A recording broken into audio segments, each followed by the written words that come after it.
Bonjour, je vais parler du dernier épisode de Supergirl.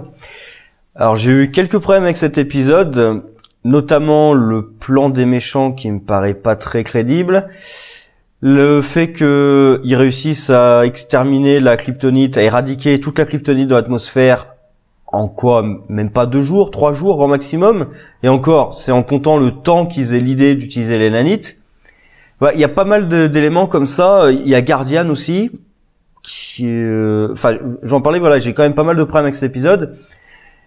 Après bon, il y a l'arrivée de Black Manchester, alors pas grand chose à en dire pour l'instant, sauf que j'ai l'impression qu'il a pas de pouvoir.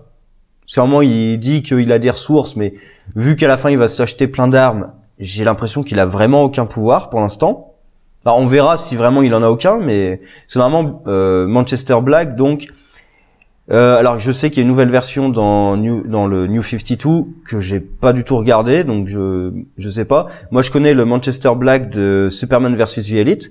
D'ailleurs il y a un film d'animation Superman vs The Elite où justement il dirige un petit groupe qui s'appelle l'Élite, qui décide que bon les criminels, les arrêter c'est bien, les tuer c'est mieux. Et donc évidemment il y a un clash avec Superman. Et Manchester Black il a des pouvoirs de télépathie et de télékinésie extrêmement puissants. Voilà, donc je vais attendre de voir si vraiment il a aucun pouvoir, ou est-ce qu'il en a et qu'il les cache, ou est-ce qu'il va en gagner au fur et à mesure. Soit comme il s'achète plein d'armes, ça me laisse suggérer qu'il l'a pas. S'il a des pouvoirs, en tout cas, je pense pas qu'il soit aussi puissant que. En même temps, même Superman et Supergirl, leurs pouvoirs sont pas aussi puissants que dans les comics. Et évidemment, ils sont nerfs à fond dans les séries. Par contre, j'ai l'impression qu'il suit un peu le même chemin, c'est-à-dire que il veut là en tout cas, il veut se venger. C'est pas exactement la même chose que dans un comics, mais il veut se venger. Donc très certainement, il va se mettre à tuer des gens au nom de la justice, et il va y avoir un clash avec Supergirl ou peut-être Martian Manhunter, vu qu'ils ont déjà établi une relation entre les deux personnages.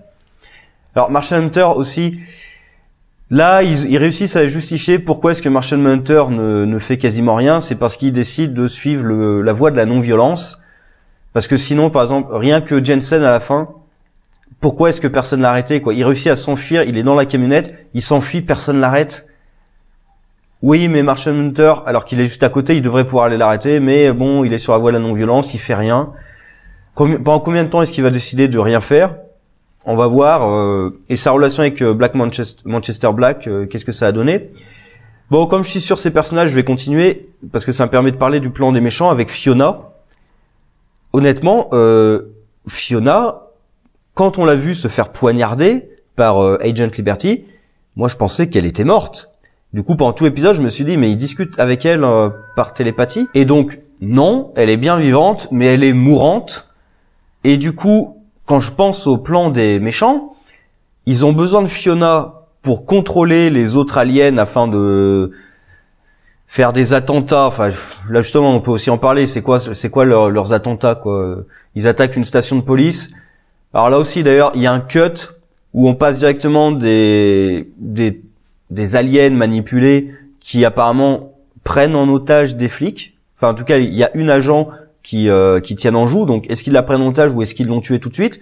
Et là, cut immédiat avec les agents du DEO qui se mettent à se battre au corps à corps avec les autres aliens. Je vois pas comment on peut passer de ça, en fait, de cette scène. Pour ça, le cut me paraît assez dégueulasse, parce que je vois pas comment on passe d'une station de police qui est attaquée par des aliens, donc c'est une situation de prise d'otage, à une situation où les agents du DEO, ils sont entrés dedans, ils se mettent à se battre avec. En plus, c'est des agents, justement, c'est des agents fédéraux, c'est pas des super-héros. Pourquoi ils se battent au corps à corps? Mais bon, voilà, passons. Et la deuxième attaque, c'est dans une petite fête foraine, avec 2 gus qui sont même pas armés. Alors oui, ils ont leur pouvoir d'alien, mais c'est quoi leur pouvoir? Il y en a un, il balance des pics, et l'autre, il peut se démultiplier.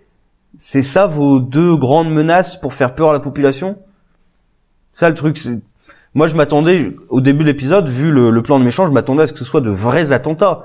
Mais évidemment, comme la série veut pas aller dans un truc trop violent, on se dit, ouais, vous pensez vraiment faire peur au public avec ça? Non, enfin, il y a aucune raison, enfin. Bref. Et donc, ils ont besoin de Fiona pour les contrôler. Fiona est mourante. Elle révèle même à la fin de l'épisode que si elle s'est battue pour rester en vie, c'est parce qu'elle voulait voir son fiancé une dernière fois avant de mourir. Du coup, ça veut dire que si elle avait pas une raison personnelle, très personnelle, de se battre pour rester en vie, elle serait morte. Et donc le plan des méchants, il aurait échoué.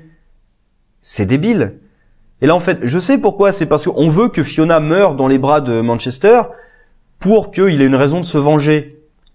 Mais du coup, le plan des méchants devient ridicule. À la rigueur, Fiona aurait pu être blessée, par exemple, dans un affrontement. Et là, ça aurait été un peu plus crédible. Mais là, tu te dis, mais vous blessez mortellement, parce qu'elle est morte de ses blessures, vous blessez mortellement, on peut dire c'est peut-être la fatigue qui l'a achevé. Mais bon, voilà, quoi. Vous n'êtes pas capable de maintenir en vie le seul élément qui est vital à votre plan. Parce que les deux autres aliens, à la rigueur, ils peuvent en trouver d'autres. Mais Fiona, ils ont besoin de ses pouvoirs pour les contrôler. Donc c'est un peu con comme plan. Bon, sinon, il y a les deux Graves qui meurent, qui partent à la grave. Moi, j'en suis plutôt soulagé parce que le Otis, je le trouve assez ridicule. Et la Mercy Grave, je trouvais que c'est tellement quand elle parlait, c'était tellement une caricature de méchante voilà, j'étais jamais dedans. Donc, pourtant, Mercy, bon, c'est pas un personnage extrêmement important, mais c'est un personnage que j'aime bien en général, dans la plupart de ses incarnations. Bon, évidemment, elle a pas un rôle très important la plupart du temps, mais bon. Il y a même des versions où c'est une Amazon, Mercy. Ensuite, on peut passer, oui, sur le côté Kryptonite. Alors là, honnêtement, je me suis posé la question, comme Supergirl est dans une combinaison de début à fin, je me suis posé la question s'il y avait peut-être pas eu un problème d'emploi du temps avec Melissa Benoît, qui avait fait qu'elle n'avait pas pu tourner certaines scènes d'action. Du coup, ils ont trouvé ça pour... Je me demande si c'est pas juste un problème d'emploi du temps, parce que en un épisode, c'est réglé. En un épisode, c'est fini. Et au final, ça n'a servi à rien. Si ça a servi à une chose, ça a servi à ce que sa sœur soit obligée de s'emporter un peu contre elle, mais bon, à la fin, elle s'excuse. Et surtout pour un peu diminuer l'autorité de sa sœur aux yeux du président qui est obligé d'envoyer l'armée. Mais j'ai envie de dire, il n'y a pas besoin de Supergirl qui désobéit pour avoir ça. Il suffit de constater qu'il y a déjà au moins 2 traîtres dans l'équipe. Ça justifie déjà pleinement d'envoyer quelqu'un de plus compétent ou de plus gradé pour supervisionner tout ça. Donc c'est pas très utile. Et en plus, le truc de l'armure, ils expliquent qu'elle peut pas aller se battre avec pour une question d'énergie de l'armure.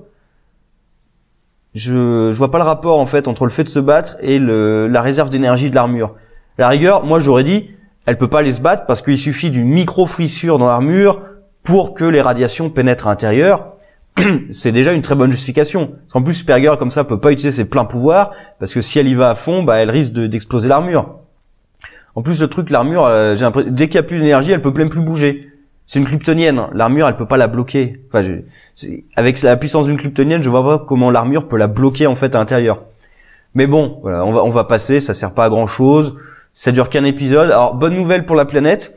Ils ont résolu le problème climatique, la pollution et tout, parce que les nanites, elles ont réussi à purifier toute l'atmosphère de la planète. Et c'est vraiment toute la planète, puisqu'on voit que la Red Daughter aussi était contaminée.